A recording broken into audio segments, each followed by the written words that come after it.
Hey there! Today on What Do You Make of This, we are making a sesame-crusted seared ahi, soy-glazed broccoli, and coconut steamed rice. This upscale meal is easier than it looks and is great for any special occasion. Okay, so the first thing we're going to be getting going on is our coconut rice. So a few notes before we get started on it. The first one is that I'm going to be using canned coconut milk, which is different from the coconut milk that you buy on the milk aisle. It's next to like the almond milk and the cashew milk and the soy milk. It's not the same thing. Canned coconut milk is a lot thicker. It actually contains a lot of the coconut solids. You get a different flavor, you get a different texture, but also because of that, it's going to change the ratio of the steamed rice. So things are going to look a little different from a typical batch of steamed rice, and I just want to warn you of that beforehand. So what I have going here is just a hot pot, and to that, I'm going to add about a teaspoon of coconut oil. Now, if you don't have coconut oil, you can absolutely use a different light flavored oil like vegetable oil or canola oil, but because we're cooking with coconut, I'm going to try to keep those flavor profiles similar. So, get that in a pot. And as you can see, coconut oil is a lot thicker at room temperature. It's almost more like a shortening. And the second it hits the heat, it begins to melt almost instantly. So we're gonna let that melt a little bit. And to that coconut oil, I am going to add 2 cups of plain white rice. This is a very heavy jar. There we go. So, level cups here. This is cup number 1. And cup number 2.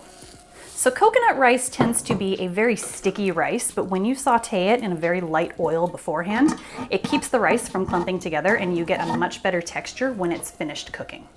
So again, like I said, use a light flavored oil. In this case, I would not use something like olive oil because it has a very distinct flavor and you don't want it to clash with the flavor of the coconut milk. So either stick with coconut or do something that has almost no flavor for your oil and you'll be in great shape. I am just going to mix this rice around to just start getting it coated in the coconut oil. And you'll see it very quickly as you're mixing it around start to get very shiny. And that's what we're looking for. So I'm actually just going to let this hang out and toast for a little bit. I'll give it a little mix every once in a while. But while it starts to warm up, we're going to get going on what I like to call the coconut broth. So this is going to be the liquid that the rice is going to simmer in. So to make that, we're going to start by just measuring out 1.5 cups of water. Just like so. And to that, we are going to add the canned coconut milk. Make sure before you open your can, you give it a very good shake because the coconut solids will separate from the coconut water and liquid, kind of like a salad dressing. So if you give it a really good shake before you open the can, it's a lot less mixing that you have to do once you're assembling this broth. So, into my little measuring cup it goes. This just makes it a little easier to combine everything beforehand and also check the seasoning before you put it into your rice. I'll just get that can out of the way. So to this, I'm going to be adding a teaspoon of salt. And it may seem like a lot, but remember, we're going to be making about 3 cups of rice as the finished product. So really, that salt is going to really spread out over a lot of servings. There are a few different mindsets when it comes to coconut rice. So some people like it sweet because it's already got a very nice sweet aroma as it's cooking. You expect it to taste a little bit like a coconut cream pie or, you know, a fresh coconut dessert. It actually has very little coconut flavor when left unsweetened. Some people really like that. They like the idea of just a coconut scented rice. Other people want it to taste as sweet as it smells. So what I'm about to do, you can adjust based on what it is that you're looking for. I'll give this a quick mix.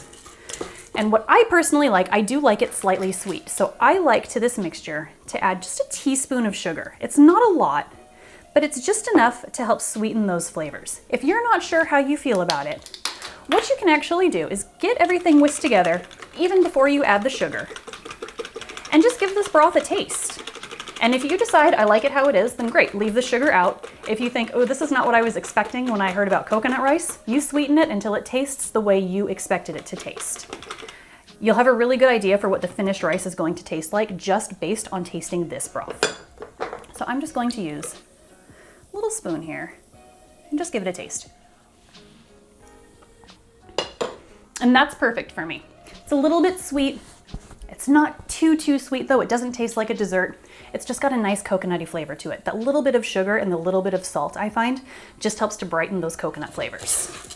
So I'm going to give this rice one more mix. And as you might be able to see, some of these grains have gone from kind of a clear color to a little bit more of a white, and even a couple of flecks of very light brown. That's a good place to be. Toasting this rice paired with the coconut milk is actually going to make it taste a little bit like toasted coconut, and it makes for such a beautiful side dish. So before this rice gets too toasty, I am now going to add in this liquid all at once. We will just get that into the sink and give this a good mix. And all we're going to do is bring it just to a boil, and after that, it's going to cook itself. So this doesn't take too long. Everything's basically at room temperature, so once it hits the heat, it does come up to temperature very quickly. And this rice, like I mentioned, it's not sweet, so even though we're going to be using it for kind of like an Asian fusion dish today, it pairs beautifully with just about anything that you would like to use this as a side dish for. I like to make it to go with chicken. It's even really nice with a good steak or something like that, because it's just got a very nice neutral palate that complements very nicely with anything you're going to be cooking with. So, just waiting for this to warm through a little more. And once we start to see even a couple of little bubbles form, that's when we're going to just let it go all by itself. So, keeping an eye on it, and it happens very quickly. I'm actually stopping stirring just so I can see when it starts to get to that boiling point. And we are right about there. So now that it's just getting to that very gentle simmer, I'm going to clap a lid on. I'm going to turn the heat down as low as it will go. And I'm just going to let this sit and simmer for 20 minutes. So from this point on, rice is cooking itself. Okay, so 20 minutes has gone by. Let's have a look at this rice. We'll get that lid off. And as you can see, it has absorbed all of that liquid. So I'm just going to give it a little fluff just to make sure it doesn't clump together as it's sitting, because we are going to just let this sit while we finish cooking the rest of the meal. So if you give this a good stir and a good fluff beforehand, it will just make sure that it is nice and light and fluffy. So as you can see, that is already looking really nice. So one quick note I want to make about this rice, and I mentioned it earlier on, that because of the consistency of the canned coconut milk, it can affect the ratios of your rice. So I have found that the measurements I gave you will usually work pretty consistently, but depending on the settings of your stove, how hot your heat is, if when 20 minutes is up, you go to check your rice and it has absorbed all of the liquid but does not taste cooked yet, you can absolutely just add a little splash of water, maybe a quarter of a cup, put the lid back on and just let it go for 5 more minutes. Keep doing that until it is the right consistency. But like I said, a lot of different factors can affect that. So you may find your first batch is perfect, your second batch needs a little more time. I swear sometimes it just depends on whether it's raining outside. Today's batch though worked out very nicely. As you can see, I'll give you one more look at that. We're just going to put the lid back on this now that I've given it a stir. And at this point, you can either let it just sit on the counter at room temperature and it will still stay plenty warm in this pot, or if you're taking a little more time and just want to make sure it's hot for dinner, just keep it on the very lowest setting you can on your stove and just take a peek at it once in a while to make sure it's not burning to the bottom, because that coconut milk can get a little sticky. But otherwise, we're going to just let this sit and wait until we're ready to eat. Okay, so the rice is finished and it's just staying warm until we're ready for it. The next thing we're going to do is make what is basically a multi-purpose sauce. So the sauce I'm about to show you is both a dipping sauce for the tuna as well as a glaze for the broccoli. So one time we're going to make the sauce and 2 uses it's going to have, which makes things a lot faster. So the secret to a good sauce is that you want it to hit all of the 4 major tastes on your tongue. So you want it to have some sweet, salty, sour, and spicy. And once you've got all of those elements in a sauce, it really helps to just light up anything that you're going to put it on. So the first thing I'm going to use for the sweet is going to be honey. So I'm going to do about a tablespoon of honey in this bowl. And I do like to just eyeball for this recipe because you can always adjust things based on your personal tastes. Feel free to stick to the exact measurements the first time, but once you're comfortable with it, you can absolutely tinker with this and make it your own. So sweet is going to be honey. For the salty, I'm going to be using some soy sauce. I'm going to use a quarter of a cup of soy sauce, and I know that seems like a lot, but bear in mind, you're not going to be drinking all of this. It's a dipping sauce, and you just want to make sure that you have got enough that you don't run out, because nothing would be worse than running out of dipping sauce near the end of your meal. Whatever you don't use can go down the drain at the end. So that's our salty, quarter of a cup of soy sauce. Next thing for the sour is going to be rice vinegar. I like to use rice vinegar because it's a very light, mild flavored vinegar. It doesn't have a lot of punch the way apple cider or especially a balsamic vinegar would have. The rice is very light, very gentle, and it just adds a little bit of sourness to the sauce, which is what's going to make it so nicely balanced. So I'm only going to do about a tablespoon of rice vinegar right into there like that. And for our spicy, I like to use sriracha. Now, I don't want this sauce to be spicy. I just want it to be spiced. What we're really looking for is to create some interest. So you taste it and your tongue goes, oh, interesting. Oh, spicy. It takes a second for you to actually figure out what that extra little something is in the sauce. So to this, I'm going to put a quarter of a teaspoon, not very much at all. Like I said, just enough to give it a little bit of a background note. Lastly, I'm going to put a quarter of a teaspoon of sesame oil. This is a very potent oil, so you don't want to put too much. The purpose it's going to serve is just to bring everything together and to help really balance out the flavors so that none of those 4 flavors stands out apart from the rest. Everything just comes together very nicely. This is kind of the peacemaker in all of these different flavors that are going on. So a quarter of a teaspoon of sesame oil, all you need. And all I'm going to do is just grab a little whisk and start stirring to combine it. Now you will find that the honey has settled to the bottom, and it actually makes it a little bit hard to stir at first. That's a good thing, because as you keep whisking, the honey will dissolve and it will start to get a lot easier to mix. So it's kind of a good guide for you to know at what point everything is well incorporated. Once you can't feel that honey at the bottom of the bowl, you know it's ready to go. So at this point, it's very easy to stir. I don't feel any kind of resistance.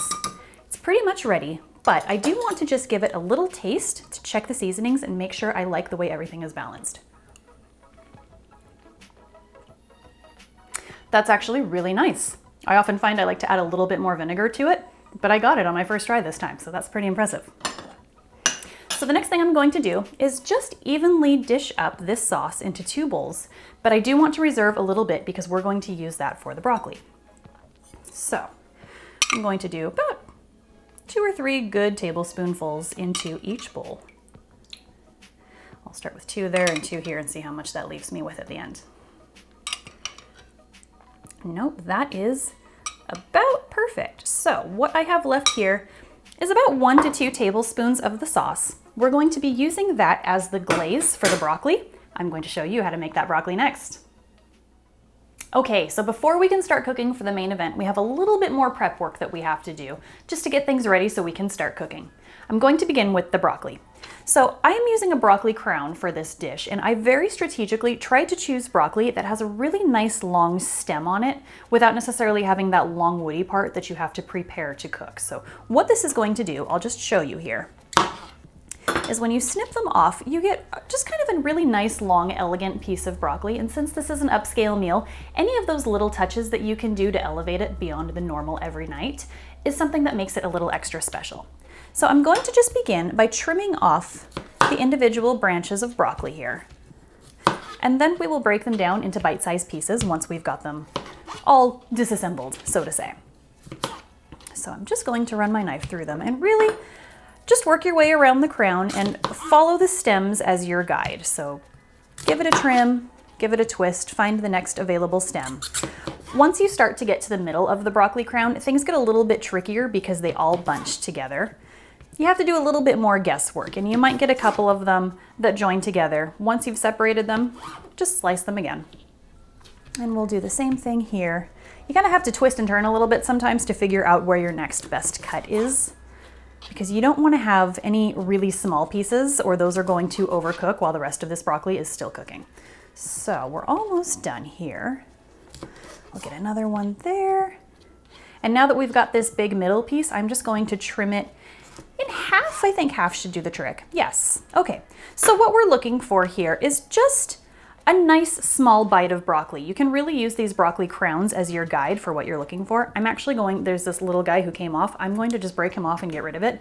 That's one of those pieces I mentioned that's going to get overcooked because it's not connected to the whole broccoli. So look for these little individual things. What we're going to be looking for is just a proper, easy bite. If you pick up something like this and you try to bite it all at once, it's not going to be very elegant. And since this is our upscale meal, again, we want things to be a little more suave. So this is a nice bite. We're going to just get that into the bowl and decide. This one's kind of pushing it, so I'm going to cut it in half.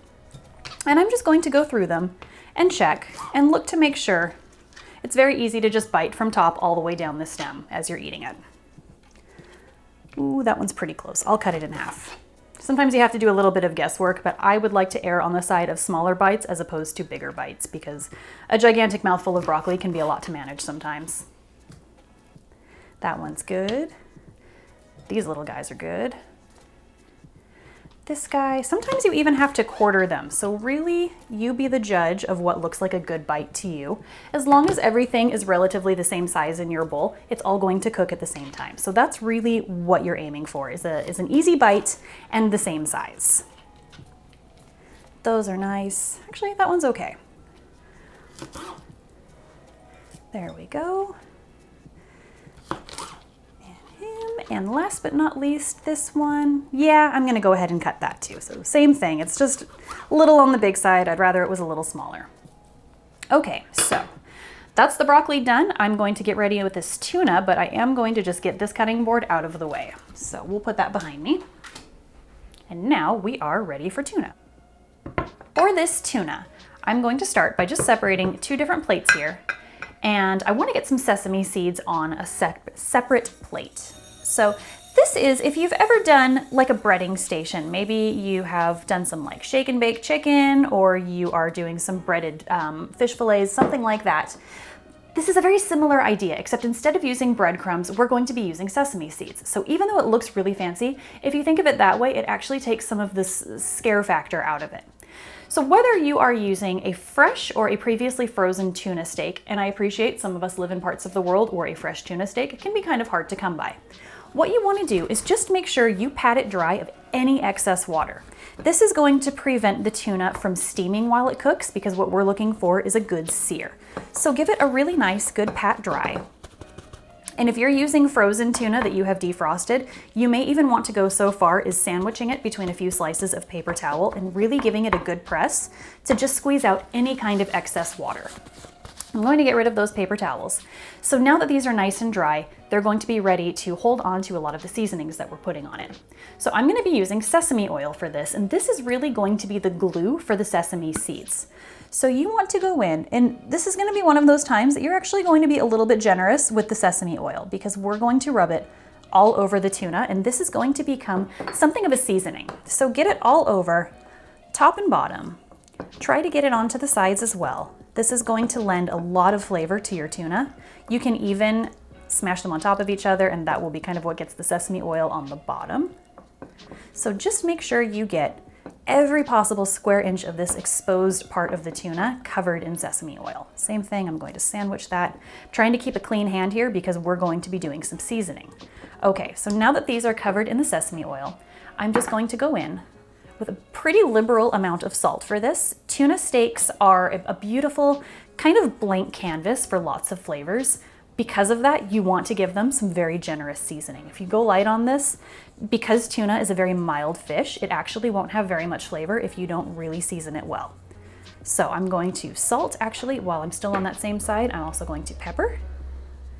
Again, very generously.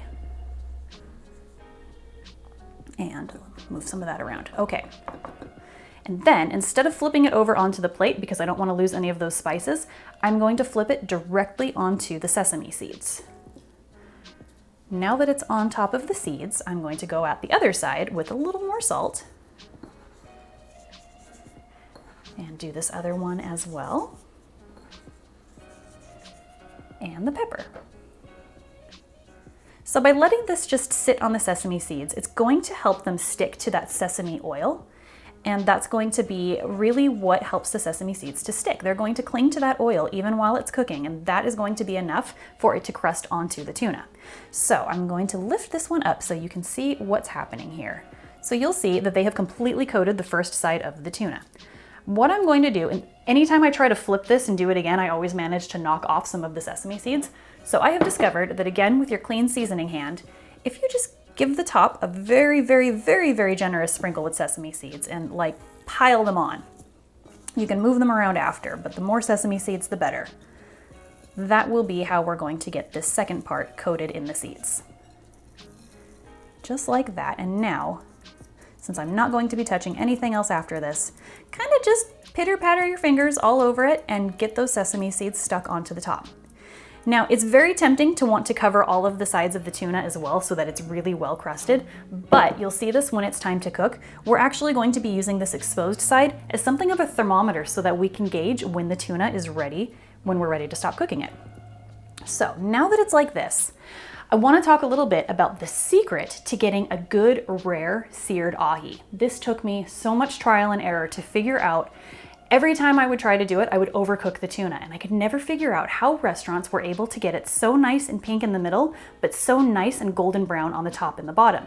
The trick is that you have to then take this seasoned tuna and put it in your freezer for 10, maybe even 15 minutes if the tuna has been sitting out for a little bit. Once it gets really nice and cold in the center, that's actually going to slow the cooking process in the middle of the tuna so that the outside is really well cooked, but the inside is still rare. What an easy trick. So I'm going to get this tuna into the freezer and then we will be ready to start cooking our broccoli. All right, so it's time to get cooking. We're going to start with the broccoli first because the tuna happens very quickly, and if I cook that first, there's a chance it's actually going to overcook while the broccoli goes. So the broccoli can keep warm, the tuna cannot. That's the order that we're going to do things.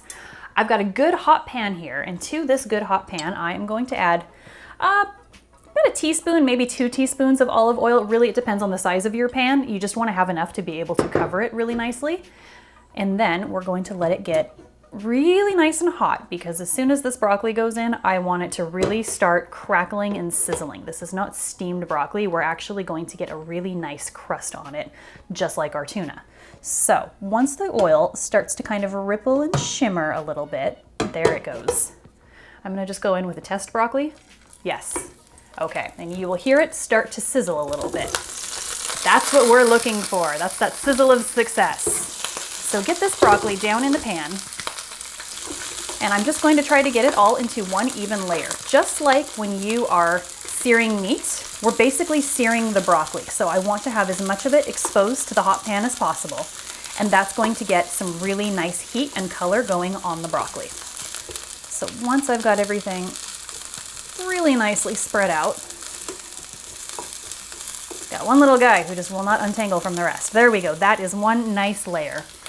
I'm also going to just give this a very light salt and pepper. I'm not going to put a lot because there's already a lot of seasoning in the glaze that's going into this. But anywhere you can inject a little extra flavor into your cooking, you might as well. So this way, as the broccoli is starting to steam lightly and open up, it's going to absorb some of the salt, it's going to absorb some of the pepper, and that's just going to give it another little depth of flavor. So this broccoli, I will be honest with you, I discovered it completely by accident. I was steaming broccoli one night for dinner. I got distracted, I walked away, I did something else, and when I came back, the water was gone and the broccoli had started to burn. And I thought, oh no, I've ruined the dinner. So I tasted a little broccoli to see if maybe I could be sneaky and pass it off as something I had intended to do, and it was so good. What had happened was that the little leafy broccoli parts had actually started to kind of caramelize, and instead of burning, they took on a really interesting, beautiful, nutty flavor, and it was so good. I haven't actually steamed broccoli since. This is now the way I make my broccoli, and it was all because I just got distracted one day. So if you ever make a mistake in the kitchen, don't give it up for a lost cause. Give it a taste. You might discover something new. I'm going to give this broccoli a check, and it's already starting to get a little bit of browning on it. So I'm actually going to flip these over, again, just like when you're searing meat. You want a little bit of color on both sides, and that's what's going to add so much flavor to a humble broccoli. As usual, start in the middle of your pan and work your way out because the center of the pan is the hottest part. I'll give these all a turn. maybe a flip the other way. If you have some stems that are kind of pointing toward the center of your pan, flip it so that the leafy end is in the middle, because that's really the part that we're looking to caramelize the most, is the little fluffy broccoli leaves. So I'm going to get these guys turned over. What's great is when you start with a really nice hot pan like this too, things happen so quickly, and you know, I like I said, I like to just do this on weeknights sometimes as a side dish. Maybe not as fancy as this, but just, you know, a little bit of garlic and olive oil and we're done. And it's just so quick and so easy that I've got a side dish done in like 5 minutes time. So keep this in your back pocket even when it's not a fancy night. Definitely something to have. So you may be able to see we've got some really nice color starting on these broccoli stems. So once I've got them all flipped so that the other side has a chance to get some color too, it's actually very simple. All I'm going to do now, come on, flip over, there we go, is take this sauce that we made earlier. So these are just the 2 tablespoons that we had reserved, and I'm going to just try to dribble a little bit all over every broccoli. Some good action sounds we've got going on there. I love pouring wet stuff into a hot pan. Give it a little move around so that you get some of that glaze on every piece of broccoli. And what's going to happen is the broccoli is going to just really absorb that glaze, and the glaze, there's a lot of sugars in the honey, in the soy sauce, and even in the vinegar. And what that's going to do is it's going to further caramelize onto the broccoli, and it's going to just give it the most beautiful, almost indescribable flavor. It's sweet, it's spicy, it's all of those flavors that we had talked about that are a part of a great dipping sauce, but it's on broccoli, and it's just the most delicious broccoli you can imagine by the time it's finished. Okay, this is looking good. So, at this point, the broccoli is starting to get a nice golden brown on the outside of it. If I were to pull it out of the pan right now, though, those stems would actually still be pretty crunchy. So now that it's had a chance to absorb some of that glaze that's going down over it, I'm actually going to just take a lid, pop a lid on it, leave it on this. I'm actually going to turn the heat down to maybe a medium. I had it on high before. I don't want the broccoli to burn because, like I said, there's that magic spot between it getting too toasty and it getting burnt. So we want toasty. I'm going to leave the lid on. The moisture that's already in that glaze is going to help to steam the broccoli. 2 minutes is all it needs, and we'll have a look at it then. Okay, so we've given the broccoli 2 minutes. Let's have a look and see what it looks like. So I'm going to pop this lid off for just a second, and that is beautiful. The broccoli has some nice color. The stems are nice and soft though. If you're ever not sure, you can just pick it up by the head and give the little stem just a kind of a press down in the pan, and if it moves, it's done. Look at all that color that it's picked up. That's actually the soy sauce glaze clinging to the broccoli. It's actually cooked into it now, so even those stems are going to taste really good. And I know instinctively we like the leafy part, we don't like the stems so much. These are stems you're gonna wanna eat. So I'm gonna give it another quick toss just to make sure everything is well coated and nothing is sticking to the bottom of the pan. And this broccoli is pretty much done. So all I'm going to do now is just finish it up. And since we've got a really beautiful sesame theme going on with this entire meal tonight, I'm just going to finish it off with a couple more sesame seeds. So all you have to do is take the sesame seeds and you're going to sprinkle them just like you're seasoning with them. A couple of them are going to stick to the pan, and even after we're done cooking, they'll start to kind of brown and caramelize a little bit, and that's just going to add another nice level of flavor, but they're also going to look so beautiful when you plate them. So again, these are things that just look spectacular, but they're so simple. The broccoli was done in 5 minutes tops. So all I'm going to do now is turn the broccoli heat down to very low because it is done, and I want it to keep warm, but I don't want it to keep cooking because it's at a beautiful place right now, and if it cooks anymore, it's going to get soggy, and that's not going to be a special occasion meal after that. So all you do is put the lid back on and just leave it slightly cracked. That will make sure steam can escape, so it's not going to keep steaming. It's just going to stay warm. Whatever the lowest setting on your stove is the one to go with. Now I'm going to be grabbing that tuna out of the freezer, and we're going to get cooking. Okay, it's tuna time. So I have got a pan screaming hot. This is over high heat, which is not something I do often, but when we're looking to sear something as spectacular as tuna, high heat is the way to go. So a little trick we're gonna do here just to keep the tuna from sticking is I'm gonna take just the tiniest little bit of oil into that pan. And we're not actually gonna be frying the tuna. So what I'm going to do is take a paper towel, wad it up, take some tongs, there we go, and just use that to dab up the excess oil. We're basically doing something similar to greasing a cake pan before we bake. I want to make sure the tuna doesn't stick, but I also don't want it to start frying. We're looking for a good sear. So this little bit is going to be enough, even in a nonstick pan, just to make sure that it's a really nice slick surface and we don't have to worry about the sesame seeds sticking to the pan and not the tuna.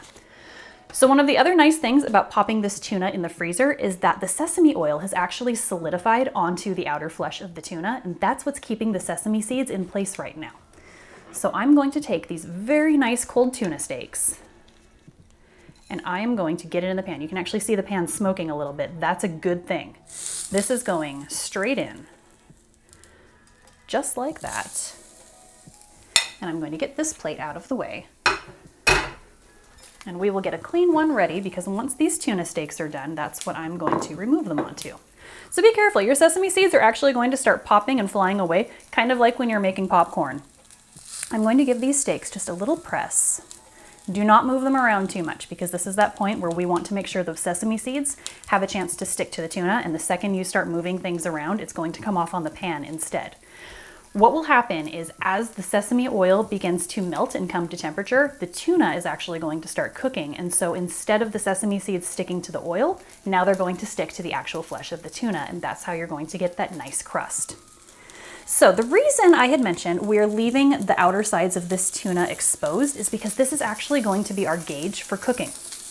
As you watch the cooking process start to happen, I've actually got a couple of sesame seeds that have fallen. I'm going to flake them off so you can see what's going on. Let me give this guy the tiniest bit of turn. Here we go. So as the cooking process starts, what you will see happening is how do I explain this? You're going to see the tuna starting to cook, and you will see a little bit of like a whitish gray slowly creeping up the side of the tuna. And that's going to be our cue for when it's time to flip the tuna and also when it's time to take the tuna off.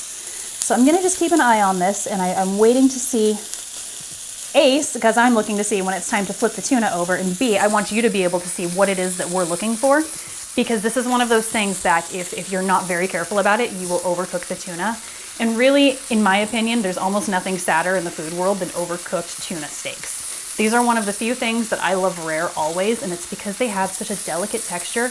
They don't taste fishy at all, so if you think you don't like fish, if you've never had an ahi steak cooked rare, I dare you to give this a try and tell me otherwise. It's spectacular, but the second you overcook it, that's when it gets tough and that's when it gets fishy. And that's a whole different mouthful, it's a whole different meal. It's not what we're looking for tonight. Basically, we're looking for an alternative to beef steak and we're getting it from tuna. Okay, so you might be able to see here, we've got a little bit of white now creeping up the sides of the tuna. That's a good sign. It's safe now to pick this up and take a look. Are you ready for this? Now you've got that beautiful brown crust of sesame seed on the tuna steaks, and it's safe to flip them over. We're going to do the same thing on the other side. And so again, we're going to use those exposed parts of the tuna as our thermometer. And once again, we're just going to watch. And once we see that little bit of grayish white starting to creep up the other side, we will stop. So the thing you're going to be watching for is a little bit of the cooked part on the top and a little bit of the cooked part on the bottom, and still nice and pink in the center. And if you pull it out at that exact moment, that's when you get the beautiful seared ahi, rare in the middle, browned on the outsides, just like you pay all that money for in a steakhouse. You can do it yourself. It's very exciting once you have that kind of power in your hands. So it is getting very close. I'm gonna just give it the lightest bit of press because I want to make sure the bottom half of the tuna really gets seared in as well. But I also don't want to mess up the sesame seeds, so be very, very careful at this stage, because if you start knocking these around too much, they will come off, and this is what makes this meal so spectacular, is that beautiful golden sesame crust on the outside. So give it a poke, but don't play with it. It's pretty close. I'm just gonna give it a minute, let it go. This is kind of that point where you have to really just take a deep breath, step away, don't mess with it too much. I've said this in the past, anytime we have been browning meat, if you need to, set a kitchen timer for 1 minute and just back away until that timer tells you it's okay to come take a look. Don't go too far though, because it cooks very quickly. So don't set a timer and go wander off to do some dishes. You stay right here. So in the time it took me to warn you about that, we are now seeing, okay, here we go. I'm gonna pick this one up so you can see it. You've got the cooked part on the bottom, the cooked part on the top, and the rare part in the middle. It's nicely golden brown. I'm going to get that onto a pan. This one is going to need just a little bit more time, so I'm going to move it right to the very center of my pan where it's the absolute hottest. Give it another press, gently, don't knock off those sesame seeds. And just let it go for a few more seconds until I see that nice color starting to creep up the side of it. So what's going to happen here after you get it off the heat is something called carryover cooking. That means that the outsides of this tuna are still hot enough that it's going to continue to residually cook the inside of the tuna. This is why we got it in the freezer, because now it's going to be kind of a battle between the cold middle of the tuna and the hot outside. And what happens is once you have this carryover cooking happen, the middle is perfect, the outsides are golden, and nothing is overcooked. So it's kind of cool what happens. There's a lot of science that goes into this. So once you understand what's happening, you're ready to kind of use all of those different tools to your benefit. Okay, so this guy is also looking nice. Very beautiful on the back side as well. I'm going to get that onto a plate. We're not going to cover this because basically at this point, I'm going to get this pan cleared out of the way. We're going to move some stuff. I'm going to show you how to plate it, but you want to eat that as quickly as possible. So no covers. We don't want it to cook anymore. It's perfect. I'm going to show you how to plate it next. Okay, so the food is cooked and I'm going to show you how to plate this for maximum impact. The first thing we're going to start with is the coconut rice. So just give it another quick little fluff. And then what we're going to do is start by putting the coconut rice right in the middle of the plate. And this is kind of going to be almost like the stage that's going to hold up everything else that we have cooked. So you're going to get a little pile of the rice right in the middle. Take your time with this, make sure it's very nice, very pretty, especially if you're making this as a special occasion meal. Take that little extra effort to make it look really spectacular. I'm going to do the same thing in our second plate, like so. Break it up a little bit. You just want it to be really nice and fluffy and have a lot of height. And boy, I wish you could smell this coconut rice. It is so intensely coconut scented. It's like a vacation in a pot, so do make it for yourself because it's like every meal has a little getaway with it every time you make that. So that's the coconut rice. And next thing we're going to take, get that lid out of the way, is the broccoli. And so these broccolis now have just cooked and steamed. They're so beautiful. They've got that nice golden brown to it. So on one side of the plate, I am going to arrange the broccoli. And I'm going to do it so that the floret side is, you can kind of play with it. You can have a few where the blossoms are at the top, a few where the stems are at the top. Really just take some time and artistically arrange your broccoli so that it looks nice. But what you want to try to do is really lean it up against that rice so that it has some height to it. It sometimes takes a little bit of work to get it to balance, but it's definitely worth it because it just makes the meal look so much more beautiful when you serve it. And really, we eat with our eyes first when we sit down to a nice meal, and the more spectacular it looks, you're just ready for it to taste good and it makes it taste that much better. So we'll get another little broccoli there, maybe one more, just so that they're nice and even. That looks really nice. And then we'll take the tuna. So as you can see, the tuna has finished so perfectly now that it's had a chance to rest. We've still got that really nice rare pink in the middle. It's cooked on either end. The sesame seeds are nice and golden. And the secret to that rare in the middle is absolutely putting it in the freezer. If you skip that step, it's going to cook all the way through and it's going to get really tough on you. So make sure you do not skip that step. 10 minutes in the freezer is all it takes, but it will make all the difference.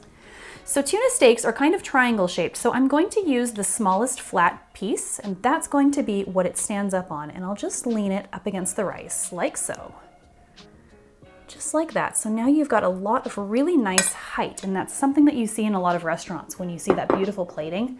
It's that dimension that they build that makes it look so great. And one last step, we've got these extra sesame seeds. I'm just going to sprinkle them around the plate, just playfully. It's a little bit of garnish. Not even something to eat, but just something to really make it look spectacular. And that's those little extra touches that's going to make it look like a beautiful special occasion meal. Lastly, we've got this beautiful sauce that we made, and I'm just going to nestle it in next to the tuna so that everybody knows what it's used for. And there we have a beautiful restaurant quality meal that you can make at home, Ultimately, if you think about it, it's still just meat and starch and vegetables like you would see on a weeknight, but the way we've cooked it and the way we've presented it elevates it to that next level, making this a meal to celebrate. And here we have a beautiful, elevated, sesame-crusted seared ahi, the perfect meal for any special occasion. This recipe can be found in the description below. Please like and subscribe for more videos. I'm Jessica. Thanks for watching.